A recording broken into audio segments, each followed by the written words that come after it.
안녕하십니까, 박병욱입니다. 오늘 2월 13일이네요.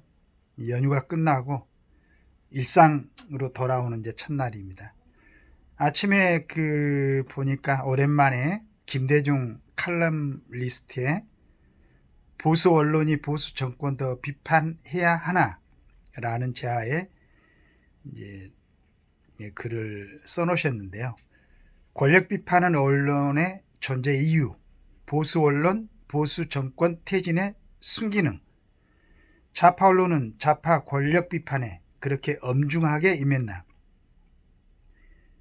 디올백 사건과 관련해 보수 언론 경직성 보여 대통령의 잘못도 아니고 부인의 경솔함에 집착해서야, 이런 이제 얘기를 써놓으셨는데, 이걸 이제 전체적으로 한번 읽어보면서 여러분들과 같이 이제 김대중 칼럼니스트 이분이 어떤 얘기를 했는가를 보도록 하겠습니다. 보수 언론이 보수 정권을 더 날카롭게 비판해야. 지난 1월 말 조선일보 비평란에 실린 독자권익위원회의 기사 제목이다.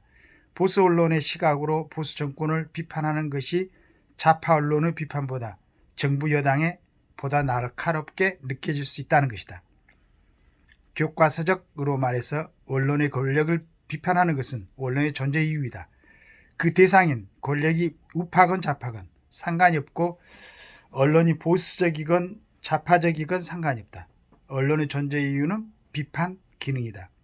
아주 원론적인 얘기죠. 지금 돌이켜보면 역사적 고비마다 정권, 특히 보수 정권을 퇴진시키는데 크게 작동한 것은 이른바 조중동이라는 보수 우파 언론이었다. 저는 이 점에는 완전한 어떤 동의는 하지는 않습니다. 조중동이 보수 우파 언론이라는 것은 4.19 그때는 자유구별이 명확하지 않았지만 때도 그랬고 5.18 때도 그랬다. 박근혜 정권의 퇴진에도 조중동은 순기능했다. 그것이 과연 올바른 역사의 진행이었느냐는 것은 지금도 논쟁의 대상이지만 2000년대 들어서 보수 언론이 줄인 상황에서도 보수 정권의 대통령은 줄줄이 옥살이를 했고 문재인 정권이 태동했으며 지금도 압도적 의석을 가진 좌파 정당의 전횡과 그 수장의 건재를 목도하고 있다. 보수 언론이 보수 정권을 비판해서 결국 좌파 언론의 득세를 도와준 모양새일 뿐이다. 결론은 우리 김대중 칼럼니스트가 제대로 내리신 것 같아요. 좌파 언론은 어땠는가? 좌파 언론은 자유 구분 없이 공정했는가? 보수 우파 정권을 공격하는 데는 때로 가짜 뉴스를 동원할 정도로 매몰차고 공격적이었으면서 좌파 권력을 비판한 데도 그렇게 엄중하게 임했는가?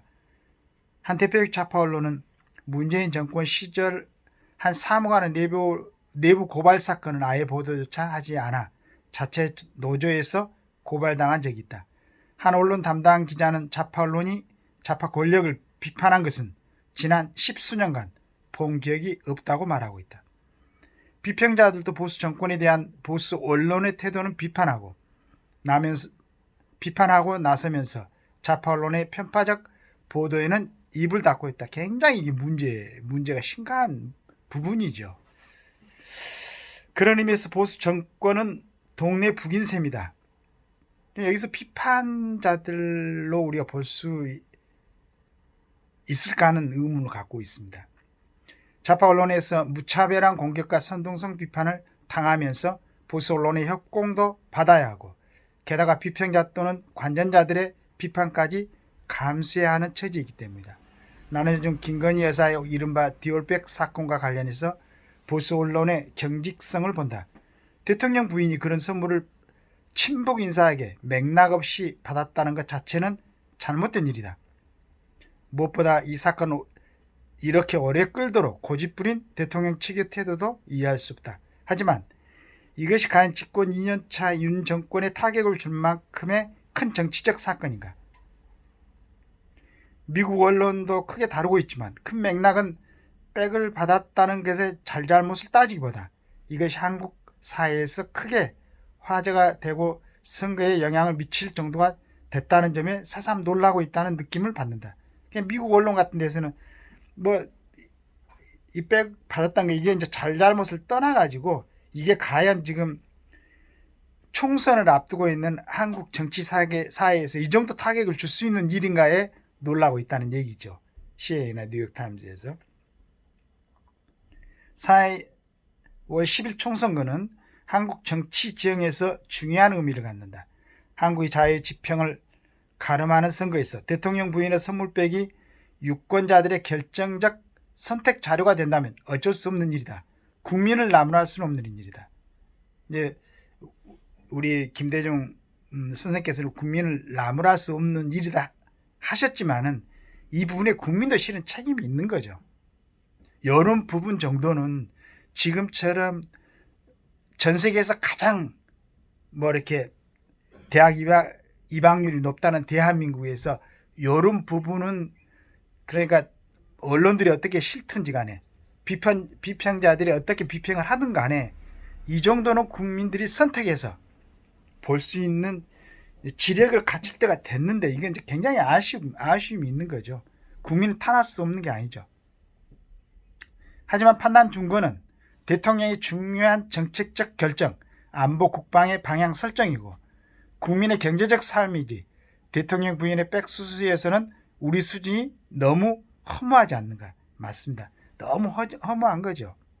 그런데 이 부분에 지금 아까 우리 지금 선생님도 그걸 얘기를 하려고 하고 있지만은 언론에 상당한 문제가 있는 거죠. 이런 부분 만약에 그 언론이라는 것은 어떻게 보면 언론인들 본인 스스로 아마 그렇게 생각하고 있을 것입니다. 일반 국민들이 보는 시각보다는 우리가 더 정확하게 보고 객관적으로 보고 상식적으로 보고 있다. 그래서 글을 쓰는 거 아니겠어요? 그런데 언론에서 그런 부분에 대해서 정리를 하지 않고 이렇게 쓰고 있는 이 부분이 국민들한테 영향을 줄 수 있다고 저는 생각하고 있어요. 우리 김대중 선생님께도 그렇게 생각하시겠지만은 일부에서는 대통령이 사과하고 넘어가면 될 일이라고 하는데 몰래 카메라로 찍고 1년을 기다려 총선 전에 드러낼 정도로 치밀하고 계획적인 좌파가 과연 사과로 넘어갈 것인가? 이 사건은 사과하면서부터 제2막으로 넘어갈 것이 뻔하다. 보수를 비판하는 것이 보수 언론의 좌파 언론과 다른 장점이라고 하는 주장도 있다. 하지만 현실론에서 보수 언론이 대통령의 잘못도 아니고 그 부인의 경솔함에 집착하는 것은 가치 전도적이다. 보수 언론이 보수 정권이건 좌파 권력이건 비판할 것은 비판해야 한다는 것. 그것이 언론의 길이지만 또한 원론적이기도 하다. 보수 언론의 형태가 앞으로 또 다른 5년을 좌우할지 모른다는 것을 인식해야 된다. 이게 굉장히 중요한. 이걸 좀 우리 김대중 선생이 이렇게 아주 부드럽게 표현할 게 아니고 정말로 좀 직설적이고 분명하게 좀 얘기를 했으면 좋겠어요. 보수니 진보니 좌파인 진보니 하는 것 자체가 가치 지향적 개념이다. 가치를 잃으면 공정한 언론이 무슨 의미가 있는 것인가를 새삼 되새겨야 된다. 즉, 이 김대중 선생이 보기도 굉장히 지금 경도돼 있다는 것을 지금 얘기를 하는 것 같아요. 크게 보면 보수의 층 전반의 문제이기도 하다. 이승만 대통령의 일생을 그린 영화 건국전쟁이 많은 국민의 관심 아래 상영 중이다. 모처럼 광해 보수 언론이 작동하는 계기를 마련하고 있다. 디올백 사건이 이 흐름을 막는 보가 되지 않았으면 한다. 굉장히 나라를 생각하고 정말로 인정을 받을 수밖에 없는 이런 김대중 선생이 써놓은 글이시니까 자 한번 읽어봤습니다. 중간중간에 제가 아쉬운 건 그러면은 어떻게 보면 조선일보의 얼굴이라 할 수 있는 우리 선생님께서 조선일보가 지금까지 이 디올백 사건에 대해서 게재하는 부분에 대해서 전혀 영향을 끼치지 못하는 그러한 자리에 계시는가 하는 아쉬움도 좀 갖고 있습니다.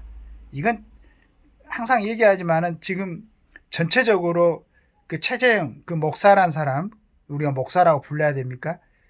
그 여러 가지 행적이 나왔지 않습니까? 그 사람은 친북, 종북주의자고, 그 다음에 그 하는 행태가 몰카 촬영을 해서 나라를 이렇게 어지럽히고 있는데, 이 부분에 대해서 언론에서는 그 사람에 대한 단죄에 대해서 얘기를 해야 되는 건데, 자꾸 물론 이제 아까 우리 김대중 선생님 얘기한 것처럼 그 부분에 대해서 좀 아쉬움이 있죠. 김 여사가 했던 것에 아쉬움이 있는데, 그게 4월 10일 날 우리나라의 대한민국 총선을 하는데 영향을 미쳐서야 되겠는가라는 생각을 하고, 가장 정확하게는 과연 미국에서나 다른 일반 국가에서 대통령 영부인을 상대로 도둑 촬영을 해가지고 이걸 선거에 이용하기 위해서 선거 전에 이걸 떠뜨리고 이렇게 시끄럽게 할 수 있는 게 인정될 것인가?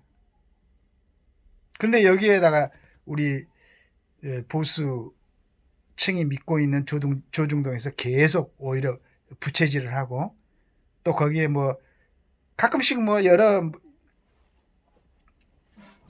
얘기들을 올리는데, 이제 이걸 보고 이제 실망을 좀 하게 되는 경우도 있죠. 오늘 우리 선생님께서 잘 정리해 주신 것 같은데, 이게 우리 선생이 보는 시각이 어떤 그 조선일보의 그 보는 방향, 이런 거라고 믿고 싶습니다. 그러니까 저는 이게 단순히 뭐 이제 윤석열 대통령이나 그 부인에 대해서 변호하고 싶은 생각은 없어요. 아쉽죠. 정말로 아쉽습니다. 내가 전번에도 한 방송을 했지만은 다 사람들이 똑같이 하질 못하지만은 우리 이경수 여사님 같은 분은 그 우리가 위대한 통치자라고 얘기하고 있는 박정희 대통령이 갖고 있는 조금 부족한 부분을 보충하는 역할을 했지 않습니까? 그렇게까지 이제 기대를 하는 것은 좀 어려운 일일 수도 있겠지만은, 대통령이 하는 일에 이제는 걸림돌이 되어서는 안 된다, 이런 생각을 갖고 있습니다. 그리고 이 부분은 여기에서 딱 정리가 돼야 된다. 4월 10일 총선에 대해서 조중동에서도 편들라는 얘기가 아닙니다. 정확하게 얘기를 해야 돼. 정확하게. 그게 문제가 되지 않지 않습니까?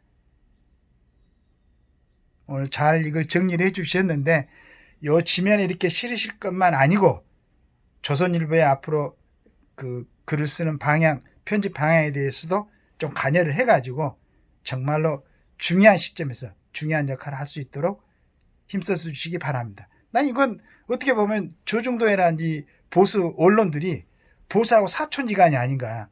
보수가 좀 잘 나가려고 하면은 배가 아픈, 발걸음을 방해하는 그런 역할을 하는 것 같은 느낌이 듭니다. 이건 제 생각입니다. 제 생각인데, 이 생각이 틀렸길 바라면서 정말로 정론, 어느 유튜버가 정론 일침을 요즘 하던데, 정론을 쓰는 조중동이 되었으면 하는 바람입니다. 우리 김대중 선생님의 큰 역할을 기대하면서 오늘 이런 좋은 글을 써주셔서 감사합니다.